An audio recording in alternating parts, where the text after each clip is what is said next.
So, you came to this all-new edition of Resident Evil 3, hoping for a deep experience while stepping into the shoes of a hardened female in the Special Tactics and Rescue Service Division, while in the midst of a zombie apocalypse caused by hordes of flesh-eating undead and animalistic bioweapons. Well, this may be a mighty big, nasty pill to swallow. But swallow it, you most certainly motherfucking will. We're diving deep into the details, so let's get down to the brass tacks. You know, there's very few things that can cripple a game as much as bad sound design. And let's get it straight here. Resident Evil 3 truly offers as little as possible in the sound department. You know, from a low-tone synth in the great value version of Raccoon City that drops off whenever it pleases, to a very unintimidating hippie drum circle that sets the low expectations for what is an annoying version of Nemesis. The music sets itself apart from the Resident Evil series in the worst possible way. As Capcom apparently hasn't learned from their poor man's version of a Resident Evil 2 remake, let's get it straight here, it's a reimagining, folks. The music literally falls flat in this current edition of Resident Evil, falsely labeled as a remake as well. I've always enjoyed the atmospheric music from Capcom. They've used it to invoke fear and paranoia in the previous titles, even as far as Resident Evil 4 and the Revelation games, but music has never been so bland or boring in the Resident Evil series. For Resident Evil 3, this is one of the worst factors. As far as atmospheric vibes go when it comes to the streets themselves of Raccoon City, once again, Capcom has fallen decidedly short of their intention to recreate an unsafe space in an apocalyptic setting. I played this game both with the music off, all the levels different, and in isolated states, and you know, really, the sound situation could not be any more dire than it is. The only thing that Capcom didn't do was produce literally broken audio, but that's pretty easy to avoid when reusing assets from an already underwhelming previous installment of itself. So you want me to say something good about this game? Alright, well, as far as sound goes, the guns do have a pop that I like. They definitely sound like some actual ballistics going off. And while, you know, there are cracks showing when it comes to the voice acting, which I find incredibly bad, not so much the actor, but the person writing the dialogue needs a definite reality check. I mean, come on. Cringy ass shit dialogue I'm forced to listen to? This Gears of War sequence where I'm like forced to walk and listen? F that, man. But I will say there are some scares here. Some jump scares if you enjoy them. I didn't know a zombie was coming down the hall that I forgot to kill, and it got me. And I was actually pretty shook for just, a second. But while the guns do sound pretty good, I gotta say there could be a whole hell of a lot more atmosphere. And that's what's lacking here. I would definitely give the sound design a 1 out of 5. Now let's move on to the graphics, something people talk about a lot these days. I would say darkness and overexposure would be the easiest way to describe the graphics here in Resident Evil 3. I mean, someone really needs to step in and say how badly the exposure and lighting effects are in the game. I had no trouble in Resident Evil 2 when it came to adjusting the lighting to properly fit my 4K smart TV. Yeah, I'm not playing on some old 1999 garbage. I have a decent television. It ain't my TV. It's them. It's the developers who did this. Even it kind of funny, they said it too. And I hear they're pretty reputable at this point. But Ignoring the lighting issues as much as possible, this is still a very dark game. It is genuinely hard to see in some locations that should call for Jill to use her nifty dollar store invincible flashlight, but she just never does. When I actually can see, I almost never see good things. Resident Evil 2 was a pretty game, if you don't look too closely, but for Resident Evil 3 they really dropped the ball. This is not a good looking game, and I'd go as far to say it's downright ugly. Textures look like low-res JPEGs, and environments do not look as naturally as they should. You know, although this game is ugly, what it is, as well, is a little too clean. This is Raccoon City. Not Raccoon Town, not Raccoon Theme Park. This place should look like some shit just went down, which it did. The apocalypse is happening on top of an urban environment. It looks like we're in a freaking strip mall or something when we're walking through that, main portion of Raccoon City. I don't know what they've done. Did the zombies just pick up a new hobby and start cleaning the streets? That's what I've heard. Cleaning the streets. We're cleaning the city. No. It should look like people were trampled trying to get away. Cars piled up. Yeah, sure. They do have the freaking cars that are just piled up there to create an invisible wall that makes you, jog around different parts of this little area that is supposedly the majority of Raccoon City. No, this is a tiny little area that looks way too clean. And especially the subway cars that Nikolai and Carlos, all of them are just hanging out in. Let me tell you, folks. Not only is it a little too clean looking, there's not much soul. There's not much atmosphere there. I mean, some of the lighting's pretty good, but on my television it looks like a dog's ass. A dirty, rotten hog's leg. While we're still talking about the graphics aspect of this all-new edition of Resident Evil 3, I notice the zombies in the distance move at a nice, round 10 frames a second, while the up-close ones are just fine. So tell me, why? My logic tells me, shoot these zombies at a distance, to make sure I don't get bitten. Well, when I look at them at a distance, they're moving at around 10 frames a second, which is obviously ridiculous. This is 2020, people. 2020 title, this should not be happening in this generation. So as I attract this zombie lady a little closer to the fence, moving from a nice 10 frames a second to 24 and upwards of that, I notice I can still kill these zombies. Like, that's an upgrade from Resident Evil 2, right? I can kill these zombies through the fence, not with the knife, of course. This one I can kill with the knife, and boom! Taking it like a champ! And now she's made things quite awkward by pushing this particular zombie through the fence. And, it's not really a zombie, it's more like a set piece. Something just, to look at. It's not programmed to bite me. And of course, when it poked through the fence, I can stab it, and, jeez. This is incredibly bad. I can stab this particular zombie through the fence, but not the others. That's bad programming, people. And now the other one's all messed up. Man, those are just set pieces. Now to change things up, I will say something nice about this.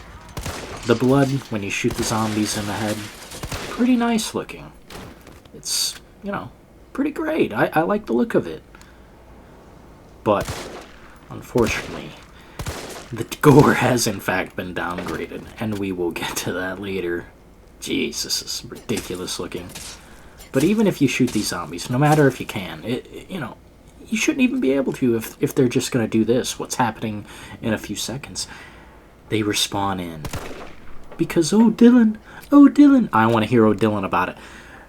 Just because they have to knock down that fence to make things happen. It shouldn't... they should have different zombies spawn in, man. This is ridiculous. A 2020 title and this crap happens? Come on. Now, in 1999, when you blew up a bunch of zombies with barrels, their body parts would fly off. Their arms, their legs, their torso would break in half. And all that happens to these zombies, oh, they're just a little bit crispy. Well, garbage ass shit. And what's with the sensitivity in this game? For some reason, I feel like something's wrong with the sensitivity, and I shouldn't have to mess with the settings to make the game work properly. Come on, Capcom. And look at this low-res, ugly-ass JPEG texture. Ugh! I don't look for these things, people. I just happen to see them. And while I will say the lighting is pretty good in certain spots, I did have to mess with the settings in quite a significant way to be able to see everything. And you shouldn't have to mess with settings. And as we see here, zombie gore has indeed been downgraded. You cannot blow heads off with a shotgun. You can't blow a zombie in half. Their arms, their legs immediately disappear if you happen to blow them off. But with a shotgun, these zombies should be in pieces by now. What is going on here? It's an incredible misstep. And I hope this backfires on Capcom, because everyone's going to notice this. Resident Evil 2, although it didn't do many things great, the gore was, in fact, pretty great. And to think, 3 comes after 2, right? Well, wrong. This is a backstep. This makes Resident Evil 2 look decent. So as far as graphics go, people, I'd have to give it a 2 out of 5. It's not the ugliest thing I've ever seen, but geez Louise, the amount of improvement here, it's just about astronomical. I mean, we're in the next generation, folks, and the next generation is coming after that, so if games are still not looking how they should now, what are games going to look like in the next generation? Jeez, pick up the ball, folks, come on. Now for the next factor we are rating this game on is the story/characters. Some of the most iconic characters in video games come from Resident Evil, as well as the stories, you know? I mean, not everyone loves the original Resident Evil games for their stories. You know, the ones they told individually, and some definitely missed their mark, but just about everyone can name their favorite character from previous Resident Evil titles. And I mean, my favorite would have to be Barry Burton, you know, because he's such a strong supporting character when he needs to be, and, you know, let's face it, he carries a hand cannon. That's pretty sweet. You know, no one can deny that these characters in Resident Evil 3 are completely devoid of anything that makes them stand out. And I mean, Jill Valentine has been developed into a weak, substandard mannequin. Her human features have now turned into a caricature of what was once a strong, badass female lead with wit. She's now this manly-looking F-word dispenser who couldn't hold her own outside of an Uncharted knockoff, let alone the fierce streets of Raccoon City. Carlos is no better. I mean, he's more ignorant than his original counterpart and dispenses just as many cringy lines as Jill Valentine. As far as the actual story, this is more so the cropped version of Resident Evil Nemesis. And as someone who felt overwhelmed by fear way back when I first played Nemesis for the PlayStation and couldn't complete it until very recently, the story was the least of concern going into this all-new edition of Resident Evil 3, but it probably should have been higher on my list of concerns, because what little story is here, hanging on by a thread, it is incredibly light on story factor. Why should anyone coming into this franchise care who Jill Valentine is or what she's gone through?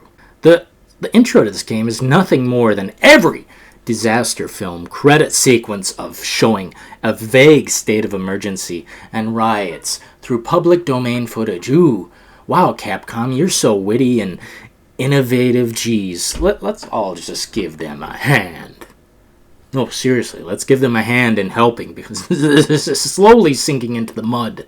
A permanent grave, unceremoniously buried by Capcom. They buried themselves. I mean, what happened, folks? Look at the...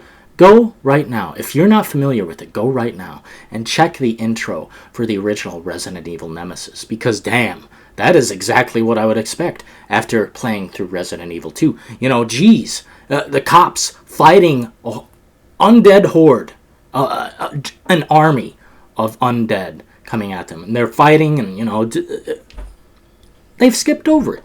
They totally skipped over the intro, which was so... just... it really got you in the mood, man. Like, it's incredibly sad that those lazy millennial developers over at corporate whore Capcom did not take the time to create an actual introduction that made sense to introduce these iconic characters and set pieces. Brad, Marvin, Kendo, and Dario have never been more soulless than this. Only the Resident Evil movies could have had a chance at making them even more generic and meaningless. Which they are. You know, Brad, as far as Brad goes, he was the sole survivor apart from the main characters in Resident Evil, the original. He meant something. He helicoptered you away in the originals. He was the savior. And now he's nothing more than a pathetic side character that Capcom could give a shit about. Brad's death infuriated me in a way only to be described with ironic laughter and a pissed off face that follows. 'Cause I mean, even if he's a side character not important to Capcom, what happens to Brad was important to me, 'cause I knew, I've been there since day one. I know how things go in Resident Evil. The originals, all the way through. They can't just send off characters without caring about them. Which, they acted like they cared about Marvin in Resident Evil 2, but obviously not. So as far as story and characters go, that's going to get a 1 out of 5 from me because of this incredible downgrade. These almost unrecognizable people that I could care less about. They're like on a soap opera or something. It's it's incredibly sad, folks. But let's continue.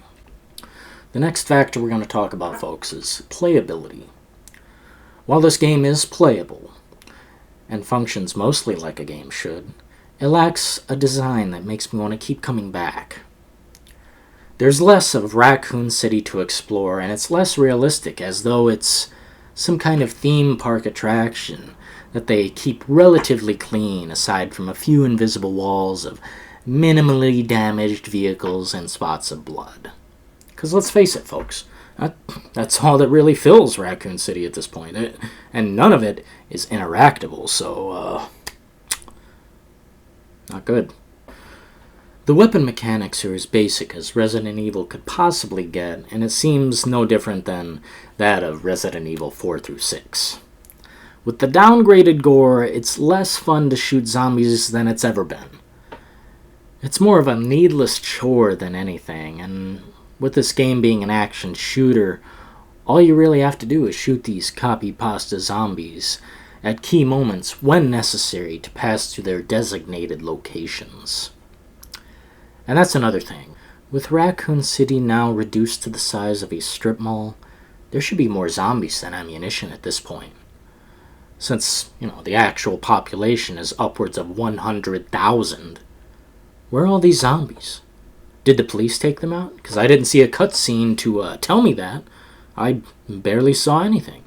In fact, the shit hits the fan almost the second you hit start. It goes from that CGI little cutscene that kind of doesn't explain shit to Jill in her apartment just relaxing. I don't know where all these zombies went. The city should be covered with just undead bodies just crawling and creeping through every corner and nook and cranny, really. But as far as I can see, Shoot a few here, shoot a few there. Now the location's cleared. And since, we're playing in some place that is the size of a strip mall, should be a whole lot more filled with zombies in there. The smaller the location, the more I think we'd see. And this is a pretty small map. You look at the original Resident Evil 3 Nemesis, and, Raccoon City's pretty beefy. And that was a game from 1999. Come on, folks, look at this. We're in 2020. And this is what we get? A half-assed version of Raccoon City, one of the most nameable places in Resident Evil history, if not the most. So I've yet to understand this mechanic and why it is this way, but boom. Why was that particular bullet more powerful than the others? Did I do something to make that happen? Oh, well, I don't know, and I never will. Because this game doesn't really make sense. Sometimes things happen for no reason whatsoever. Maybe there's some type of action I did to make the bullet stronger, but I kind of doubt it. It just happens when it pleases. But anyway, the mechanic when it comes to dodging is not bad. Once you get the hang of it, it's useful to an extent, but not when you have so many bullets and barrels to use on there's very few zombies. But when it comes to playing Resident Evil 3, there's something I wish that happened. And it's not Jill burning in this fire. It's the fact that they cut so much of Raccoon City out of here. I look down the street and I say, what the hell? Did the power go out on the other side of town? Is it just devoid of all life? All just the electricity in this part of town works and no fucking other part of town? Come on, guys. Look at this. The cracks are indeed starting to show here. And I just wish there were so much more. I wanted the best for this game. I really did. Now, playability, this is kind of a harsh score because it is playable, but it's repetitive and just the same thing we did in Resident Evil 2. So I'm going to give it a 2 out of 5 as far as playability goes. Now the final factor, and this is very determinant of the final score. The final factor we look at here is replayability. And now everyone knows what I'm going to say next. This is not a replayable game. This is the least replayable game in years. Once you beat it, there's nothing more that can be done. The meat and potatoes of the entire experience is left up to Resident Evil Resistance, which is a different game entirely. That's what the developers put more time and care into. That was the meat and potatoes. What's left? A little bit of chop on the side, and that's what we're talking about here. Resident Evil 3. Disregarding online play, future patches, or DLC, this is a short, small, insignificant experience that obviously isn't an upgrade from Resident Evil Nemesis, the original. The one that put all this in motion. Without the choice, action mechanics, multiple endings, or alternate scenarios, this downgrade of Resident Evil title falls flat into the bargain bin of what games there are without replay value. It falls flat. Straight into the bargain bin. I wouldn't buy it for $10, maybe $5, because that's all it's worth. $5 game. So before we wrap up Capcom in a nice toilet paper apocalypse and shove them into the sarcophagus that they belong in, we're going to take a look at Nemesis, the heavy of the game, the big bad, one of the most iconic villains in the entire series, one that almost anyone can name. And he, right here, is playing a little ring around the rosy. And you know what? What he says to that? He says, I'm gonna fly through the frickin' roof because I'm such a bitch. And you know what? He doesn't leave a hole either. Because Capcom, over there, they don't need to worry about the details. Now this is proof. One grenade, boom. Down goes Nemesis. He's a bitch. Little Ho goes to the ground like I know he is. And the iconic villain is no longer iconic. He's a cupcake. A cherry on a pie, slowly sinking into a stove. He's nothing. An insignificant twerp. A big, ugly meat hog. And you know what? I haven't had enough, folks. I say, maybe they won't get it. Maybe they won't understand. So I go back for a little bit more, just to see what Nemesis is doing. Because I want to watch him go to the ground. And you know what? He does. Again and again and again. And despite that, for some reason, Capcom decided to make him burst through a wall later on. Well, you know what?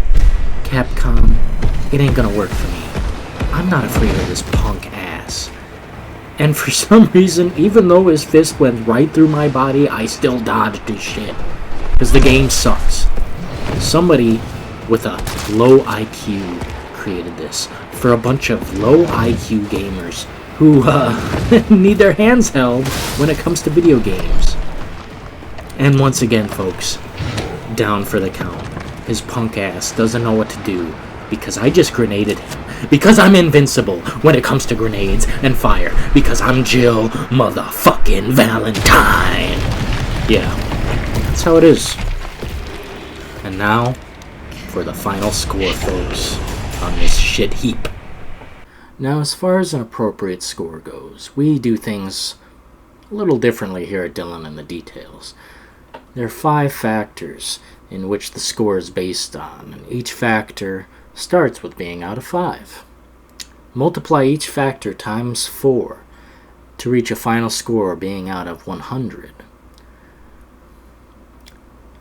These downgrades and lackluster experiences bring me to score this action shooter dud with horror elements sprinkled throughout with 24 out of 100. Yes, that's right, folks. This game is in fact a failure. And Capcom continues to fail as they progress with these half-assed versions of what once was a fantastic title. And right there is that fantastic title, my certified badge that lets you all know that I've been there since day one. And you know what? I'm gonna continue to do what I do. Serving the community in a way that helps move things forward instead of backward. Because let's face it, folks, the cracks have always been showing. They've always been there. I'm here to point them out. I'm here to be that critic. Be that guy. Cast a stone at me. I don't care. The fact is this. I'm going to continue to let you guys know that the cracks are indeed starting to show. And that I'm not going to allow everyone to fill corporate whore Capcom to fill their pockets with your hard-earned dough. No, I'm gonna show those cracks. But you don't frickin' care. Maybe you never will, but I'm gonna be here letting you know, critically assessing the damage, because the damage is great, and we're gonna continue to get down to the brass tacks here with Dillon in the details. That's more than fair. It's more than fair. It's a failure, which this game is. And you know what? It's incredibly sad.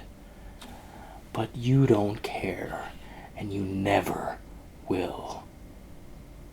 Because you're too busy going, Resident Evil, Resident Evil, Resident Evil, Resident Evil.